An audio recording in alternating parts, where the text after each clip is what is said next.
क्या आप भी उन लोगों में शामिल हैं जिन्होंने 2025 में अपनी इन्वेस्टमेंट जर्नी को स्टार्ट किया है और आप कंफ्यूज्ड हैं कि स्टॉक मार्केट में पैसा इन्वेस्ट करें या फिर म्यूचुअल फंड में? तो ये वीडियो आपके लिए है। अस्सलाम वालेकुम दोस्तों, मेरा नाम है फैज़ान फिरोज और आप लोग देख रहे हैं मेरा चैनल फाइनेंस विद फैज़ान। इन दोनों ऑप्शंस को अगर थोड़ा सा डीपली देखें तो ये आम लोगों में बहुत ज़्यादा पॉपुलर है, चाहे हम शेयर्स की बात करें या फिर म्यूचुअल फंड। लेकिन जैसे हम इस चैनल के ऊपर आपको समझाने की कोशिश करते हैं कि कभी भी बगैर कोई सोचे समझे या बगैर किसी रिसर्च के इन्वेस्टमेंट ना करें, तो आइए समझते हैं कि सबसे पहले स्टॉक या शेयर्स क्या होते हैं और म्यूचुअल फंड क्या होते हैं। स्टॉक्स यानी शेयर की अगर हम बात करें तो उसमें होता ये है कि कंपनी अपने एक लातादाद पीसेस कर देती है। इस पीस को हम कहते हैं शेयर। तो जब भी आप मार्केट में किसी कंपनी का शेयर खरीदते हैं तो बेसिकली आप उसके छोटे से हिस्से के मालिक बन जाते हैं।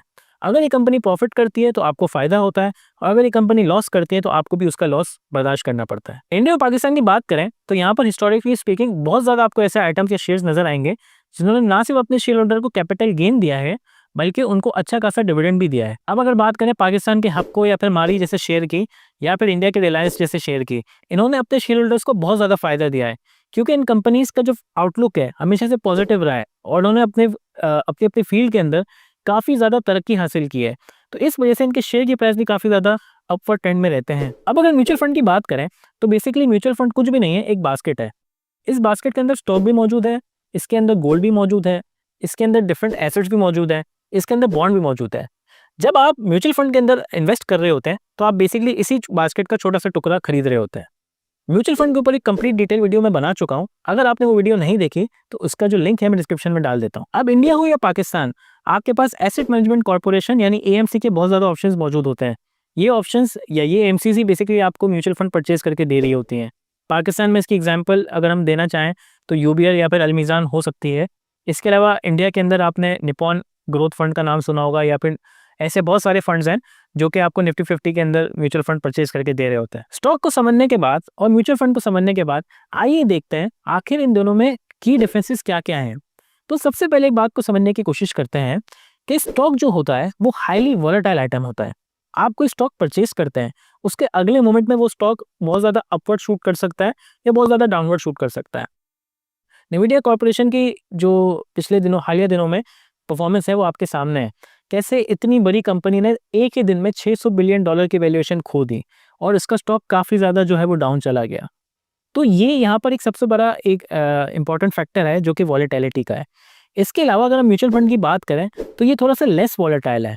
आपने कोई म्यूचुअल फंड परचेज भी किया है तो वो डे एंड पे आपके पास रिफ्लेक्ट होगा या मार्केट खत्म होने के बाद, मार्केट का जब डे एंड हो जाता है उसके बाद वो परचेज किया जाता है। तो यहाँ पर आपको थोड़ा बहुत एक कंट्रोल्ड इन्वायरमेंट मिलता है या लेस रिस्की इन्वायरमेंट मिलता है। इसके साथ साथ क्योंकि हम म्यूचुअल फंड के अंदर एक बास्केट खरीदते हैं और उस बास्केट के अंदर लेट से कुछ और मौजूद नहीं भी है, डिफरेंट स्टॉक्स ही मौजूद हैं, तो एक स्टॉक की प्राइस अगर गिर भी जाती है, बहुत ज़्यादा गिर जाती है, लेकिन बाकी सारे स्टॉक्स अपनी जगह पे मौजूद हैं या थोड़ा थोड़ा बढ़ भी रहे हैं, तो आपको इतना ज़्यादा इम्पैक्ट क्रिएट नहीं होगा। अब इसकी एक छोटी सी एग्जाम्पल हम देखते हैं कि अक्टूबर ऑफ 2024 हबको जिसका हमने नाम लिया उसके अंदर एक बहुत ज़्यादा सिग्निफिकेंट किस्म का फॉल आया और ये जो हबको आइटम था ये डिफरेंट एएमसीज के अंदर काफ़ी अच्छी पोजीशन के ऊपर मौजूद हुआ करता था। काफ़ी ज़्यादा म्यूचुअल फंड इसके अंदर इन्वेस्टेड भी थे, लेकिन क्योंकि मार्केट उस वक्त ऐसे बिहेव कर रही थी कि बाकी सारे शेयर्स इतना अप जा रहे थे, तो उस वक्त भी म्यूचुअल फंड ने पॉजिटिव इम्पैक्ट या पॉजिटिव रिटर्न ही दिया था अपने तमाम के तमाम कस्टमर्स को। अगर इन दोनों ऑप्शंस को रिस्क के अगेंस्ट इवेल्युएट किया जाए तो हमें ये बात पता चलती है कि स्टॉक्स जो है एक हाईली रिस्की ऑप्शन है, क्योंकि रिस्क ज़्यादा है तो रिवॉर्ड भी ज़्यादा है। इसके अगेंस्ट म्यूचुअल फंड एक थोड़ा सा कम रिस्की ऑप्शन है और इसी वजह से इसके रिटर्न भी थोड़े से नॉमिनल से होते हैं। अगर कॉस्ट ऑफ फीस की बात की जाए तो यहाँ पर एक क्लियर कट विनर है। देखिए, स्टॉक जब भी आप परचेज करते हैं तो 1 पैसा, 2 पैसा, 3 पैसा, 4 पैसा depending upon the price of the share कुछ कमीशन आपका ब्रोकर या ब्रोकरेज हाउस चार्ज करेगा। ये बहुत छोटी अमाउंट भी हो सकती है और बहुत ज़्यादा अमाउंट भी हो सकती है और कुछ केसेस में ब्रोकर या ब्रोकरेज हाउस आपको ये अमाउंट माफ भी कर देता है। लेकिन अगर हम म्यूचुअल फंड की बात करें तो यहाँ पर आपकी इन्वेस्टमेंट का 1%, 2%, 3% ये अमाउंट डायरेक्ट एंट्री पर चार्ज किया जाता है। अच्छा, अगर आप इस अमाउंट को ना दें और आपके कोई ऐसे ताल्लुकात हैं या म्यूचुअल फंड आपको ये अमाउंट वेव ऑफ कर देता है और कुछ म्यूचुअल फंड में शायद ये अमाउंट है भी नहीं, इसके अलावा भी जो एक्सपेंस रेशियोज होते हैं या जो फीसेज होती हैं, मैनेजमेंट फीसेज होती हैं, वो 1 से 2% के दरमियान वेरी कर रही होती हैं।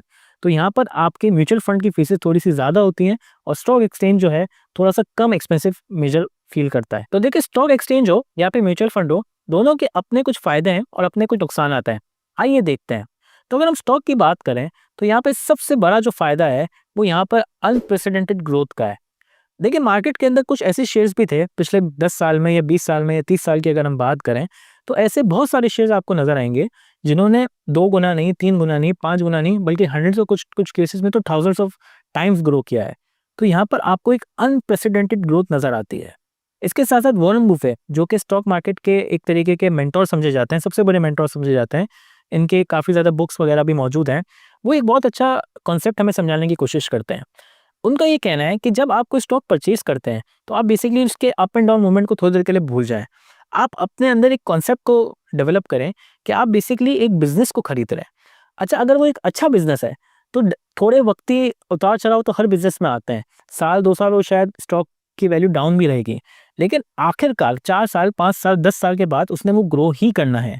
तो ये कॉन्सेप्ट उनका बहुत अच्छा है और इसकी वजह से उन्होंने काफ़ी बिलियंस ऑफ डॉलर्स तो खाली वो डिविडेंड में ले जाते हैं। लेकिन इस बात से इनकार नहीं किया जा सकता कि मार्केट के अंदर ऐसे भी काफ़ी शेयर्स मौजूद थे, जो कि एक वक़्त पे अपने ऑल टाइम हाई पे थे। लेकिन अब या तो वो अपने हाई पे मौजूद नहीं है, काफ़ी ज़्यादा लो प्राइस पे ट्रेड हो रहे हैं, या कुछ-कुछ केसेज़ में वो अब ट्रेड होना ही बंद हो गए। तो आप जब भी स्टॉक एक्सचेंज के अंदर कोई शेयर खरीदते हैं, तो आपने उसके ऊपर डीप रिसर्च करने की ज़रूरत होती है। यही इसका सबसे बड़ा डिसएडवांटेज है। दूसरा डिसएडवांटेज है कि अगर कोई ऐसा बंदा जो 9 टू 5 जॉब कर रहा होता है, उसके पास ये रिसर्च करने का टाइम ही नहीं होता।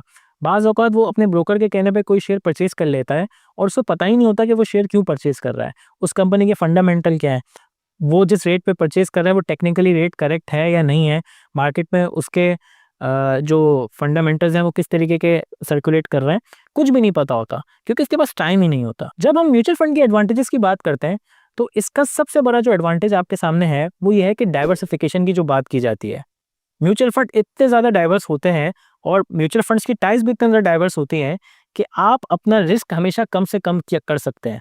जैसे कि हमने एग्जांपल भी दी थी कि अगर आप 10 कंपनीज़ में एक साथ इन्वेस्टेड होंगे, एक कंपनी या 2 कंपनी का रिज़ल्ट अच्छा नहीं भी आता या बहुत बैडली परफ़ॉर्म कर रही है, लेकिन बाकी 8 कंपनीज़ ठीक-ठाक परफ़ॉर्म कर रही हैं, तो आपको जो नेट रिटर्न मिलेगा, वो एक बेहतर किस्म का रेट ही मिलेगा। इसके साथ-साथ म्यूचुअल फंड में आप अपने लिए शेयर परचेज़ नहीं कर रहे होते। आपके बिहाफ़ पे एक्सपीरियंस और प्रोफेशनल फंड मैनेजर्स वो शेयर्स परचेज़ कर रहे होते हैं। तो ज़ाहिर है, आप तो शायद इमोशनल हो सकते हैं या आपको इतनी टेक्निकल नॉलेज नहीं होगी या मार्केट के फंडामेंटल्स नहीं पता होंगे, लेकिन ये जो एक्सपीरियंस ट्रेड मैनेजर्स होते हैं या फंड मैनेजर्स होते हैं, इनको इन सारी बातों का पहले से ही पता होता है और वो एक अच्छी ट्रेड्स परफ़ॉर्म कर रहे होते हैं। लेकिन अगर इनके डिसएडवांटेजेस की बात की जाए, तो यहाँ पर इनकी जो फीसेज़ है, वो एक थोड़ा-सा लेट ऑफ है। म्यूचुअल फंड की जो फीसेज़ होती हैं, उसको अगर हम 2-3 हिस्सों में कैटेगराइज़ करें, तो सबसे पहली फ़ीस इनकी एंट्री के ऊपर फ़ीस होती है। ये वो फ़ीस चार्ज की जाती है जब आप कोई भी इन्वेस्टमेंट करते हैं। इसे एंट्री लोड फ़ीस भी कहा जाता है या इनपुट फ़ीस भी कहा जाता है और हर फंड इसको अपना-अपना नाम दे रहा होता है। फ्रंट एंड लोड भी कहा जाता है। ये जो फ़ीस है, ये डायरेक्टली आपकी इन्वेस्टमेंट से वाइप आउट हो जाती है। यानी अगर इसकी एग्ज़ाम्पल दें, आप ₹100 इन्वेस्ट कर रहे हैं और आप जिस म्यूचुअल फंड में इन्वेस्ट कर रहे हैं, उसका एफईएल या फ्रंट एंड लोड 2% है, तो मार्केट में सिर्फ ₹98 आपके इन्वेस्ट होंगे और ₹2 ऑटोमेटिकली ये जो फंड है उसके पास चला जाएगा। इसके अलावा जो मैनेजमेंट फ़ीस होती है या एक्सपेंस रेशियोज़ होते हैं, वो अलग हैं। तो यहाँ पर जो फ़ीस है या कॉस्ट है, वो थोड़ी-सी ऑन द हायर साइड होती हैं। इसके अलावा कभी-कभी ऐसा भी देखा गया है कि मार्केट अच्छा परफ़ॉर्म करती है, लेकिन क्योंकि यहाँ पर एक बल्क ऑफ शेयर्स आप परचेज़ कर रहे होते हैं, तो वो एक साथ अच्छा परफ़ॉर्म नहीं कर रहे होते हैं। तो मार्केट का भी या जो बेंचमार्क है, वो अच्छा रिटर्न दे रहा होता है, जबकि आपका म्यूचुअल फंड अच्छा रिटर्न नहीं दे रहा होगा। अब देखिए, हमने ये डिस्कस कर लिया कि ये स्टॉक एक्सचेंज या फिर म्यूचुअल फंड क्या होते हैं, इनके की डिफरेंसेस क्या होते हैं, इनके एडवांटेज और डिसएडवांटेज को भी हमने देख लिया। अब आइए बात करते हैं कि अगर आप एक मिडिल क्लास आदमी हैं, तो आपके लिए कौन-सा ऑप्शन प्रेफ़रेबल होगा? देखिए, इस बात का कोई डायरेक्ट जवाब नहीं है, लेकिन हम एक हाइपोथेटिकल सिचुएशन अज़्यूम करते हैं। आइए अज़्यूम करते हैं कि आप 20 या 22 साल के एक फ्रेशली ग्रेजुएट स्टूडेंट थे, जो मार्केट में अभी नई जॉब लगी है और वो 40 से 50 हज़ार रुपए कमा रहे हैं। आपकी फैमिली के ऊपर कोई रिस्पॉन्सिबिलिटीज़ नहीं है और आप जो कमा रहे हैं, खुद के ऊपर खर्च कर रहे हैं। तो आपने सबसे पहले काम ये करना है कि आपने बजटिंग करनी है। बजटिंग से आपको इस बात का अंदाज़ा हो जाएगा कि आपके टोटल एक्सपेंसेस कितने हैं, आपके ऊपर अगर कोई लायबिलिटीज़ हैं, लोन्स वगैरह हैं, तो आपको कैसे उतारेंगे। इसके साथ-साथ आप कुछ बजट सेव कर पाएँगे कि नहीं कर पाएँगे। अगर तो आपको सेव कर पा रहे हैं, तो आपने यहाँ पर इसको इन्वेस्टमेंट के तौर पे लेके जाना है या नहीं लेके जाना है, ये भी फैसला आपने करना है। तो अज़्यूमिंग आपके पास बिल्कुल ज़ीरो सेविंग्स है, तो मेरी आपको जो एडवाइस है वो ये है कि आप हमेशा म्यूचुअल फंड से स्टार्ट करें। देखिए, म्यूचुअल फंड के रिटर्न्स को थोड़ी देर के लिए हम भूल जाते हैं। लेकिन यहाँ पर एक बात को समझते हैं कि म्यूचुअल फंड के रिटर्न्स थोड़े से सेफर हैं और आपने वक्त के साथ साथ अपना पोर्टफोलियो बिल्ड करना है। तो फॉर द टाइम बिंग जब आपके पास इमरजेंसी फंड नहीं है, जो उस सेविंग तक पहुंचने के लिए आप अपना जो पैसा है म्यूचुअल फंड के अंदर इन्वेस्ट रखें। अच्छा, म्यूचुअल फंड में बहुत डिफरेंट किस्म के आपको ऑप्शंस मिल जाएंगे। तो उसमें जो सबसे लीस्ट रिस्कियर ऑप्शन होता है जिसको मनी मार्केट फंड कहते हैं, आप अपना पैसा उस फंड के अंदर डालें। उस फंड के अंदर बहुत ज़्यादा आपको ग्रोथ नहीं मिलेगी, लेकिन आप जब तक अपने इमरजेंसी फंड तक नहीं पहुंचते तो ये बहुत सेफ बेट हो सकती है। अब आपने ये 2 साल, 3 साल, 4 साल में अपना इमरजेंसी फंड बना लिया। अब आपकी उम्र 25 से 26 साल की हो गई है। अब आपको लाइफ में कुछ रिस्क लेने की ज़रूरत है। आपके ऊपर शायद ज़िम्मेदारियाँ भी बढ़ गई हैं। अब आपने अपनी जो नेक्स्ट सेविंग है आपकी, क्योंकि ज़ाहिर है अब आपकी थोड़ी बहुत इनकम भी बढ़ गई होगी। आपने जो अपनी नेक्स्ट सेविंग है उसको फिर डाइवर्ट करना है हाई रिस्क म्यूचुअल फंड के अंदर, यानी इक्विटी मार्केट के अंदर। इक्विटी मार्केट के अंदर आप अपना पोर्टफोलियो क्रिएट करें अगले 2 साल, 3 साल, जब तक आपने, क्योंकि स्टॉक का आपको डायरेक्ट एक्सपीरियंस नहीं है, तो उससे बेस्ट आपके पास ऑल्टरनेटिव यही है कि आप म्यूचुअल फंड के इक्विटी फंड के अंदर इन्वेस्टेड रहें। 2 साल, 3 साल के अंदर आपको इस बात का अंदाज़ा तो हो ही जाएगा कि मार्केट अप भी होती है, डाउन भी होती है, और किस शेयर से आपके म्यूचुअल फंड को कितना नुकसान हो रहा है या कितना फ़ायदा हो रहा है। तो आपको बेसिक्स ऑफ स्टॉक एक्सचेंज तो समझ आ ही जाएंगे।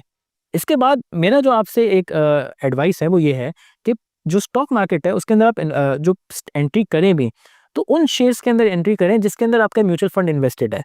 देखिए, इससे होगा क्या, इससे 2 चीज़ें होती हैं। अगर आपका म्यूचुअल फंड अच्छा परफॉर्म करता है, तो तब भी म्यूचुअल फंड अपनी फीसेस वगैरह आपसे डिडक्ट कर रहा होता है, तो आपने वो फीसेस भी उनसे जान छुड़वा ली। और अगर आपका म्यूचुअल फंड अच्छा परफॉर्म नहीं करता, यानी स्टॉक प्राइसेस नीचे जा रही हैं, तब भी म्यूचुअल फंड ने आपसे अपनी फीसेस वगैरह तो लेनी ही है, तो वो तो कहीं माफ़ होनी नहीं है। उस केस में भी अगर मार्केट अच्छा गिर भी रही है, तो आपको इतना ज़्यादा इम्पैक्ट फ़ील शायद ना भी हो।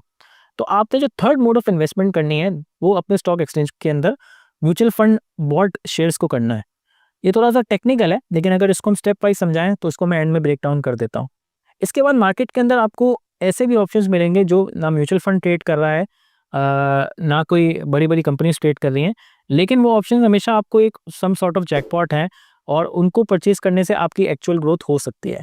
तो अगर इसको मैं 4 हिस्सों में ब्रेक डाउन करूँ, तो सबसे पहले इन्वेस्टमेंट की जाए तो मनी मार्केट में की जाए, ताकि आप अपना इमरजेंसी फंड बना सकें। इमरजेंसी फंड बनाने के बाद आपको जो सेकंड इन्वेस्टमेंट करनी चाहिए, वो आपको म्यूचुअल फंड की इक्विटी मार्केट के अंदर करनी चाहिए। साल, 2 साल, 3 साल, जिस टाइप की भी एसआईपी आप फॉलो करना चाहते हैं, depending upon your financial goal, जब आपको फील हो जाए कि वो गोल अचीव हो गया है, देन आपने अपनी जो इन्वेस्टमेंट है उसको शिफ्ट करना है टुवर्ड्स स्टॉक मार्केट।